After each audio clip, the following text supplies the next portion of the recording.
was 27 years old, I left a very demanding job in management consulting for a job that was even more demanding, teaching. I went to teach 7th graders math in the New York City public schools. And like any teacher, I made quizzes and tests, I gave out homework assignments. When the work came back, I calculated grades. What struck me was that IQ was not the only difference between my best and my worst students. Some of my strongest performers did not have stratospheric IQ scores. Some of my smartest kids weren't doing so well. And that got me thinking. The kinds of things you need to learn in 7th grade math, sure, they're hard. Ratios, decimals, the area of a parallelogram. But these concepts are not impossible. And I was firmly convinced that every one of my students could learn the material if they worked hard and long enough. After several more years of teaching, I came to the conclusion that what we need in education is a much better understanding of students and learning from a motivational perspective, from a psychological perspective. In education, the one thing we know how to measure best is IQ.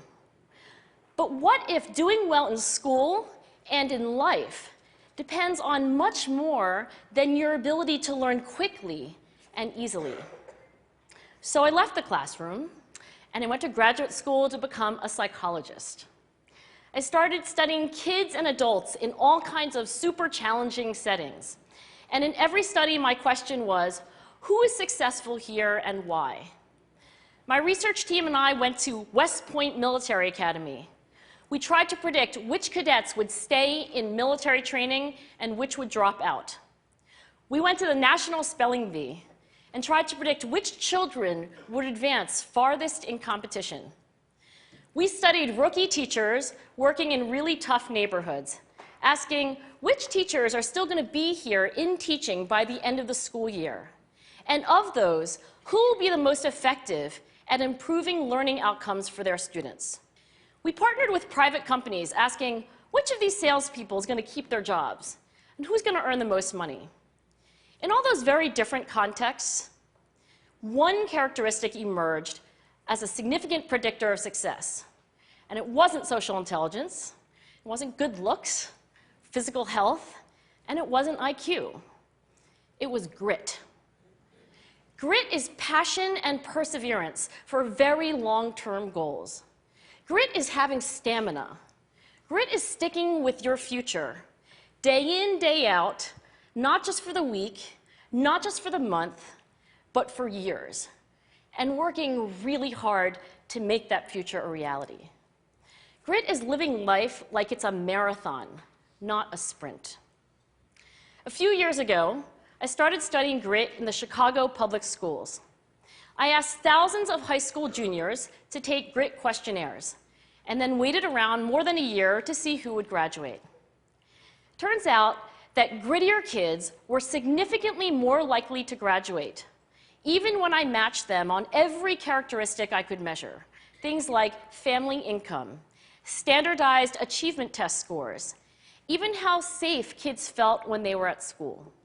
So it's not just at West Point or the National Spelling Bee that grit matters, it's also in school, especially for kids at risk for dropping out. To me, the most shocking thing about grit is how little we know, how little science knows about building it. Every day, parents and teachers ask me, how do I build grit in kids? What do I do to teach kids a solid work ethic? How do I keep them motivated for the long run?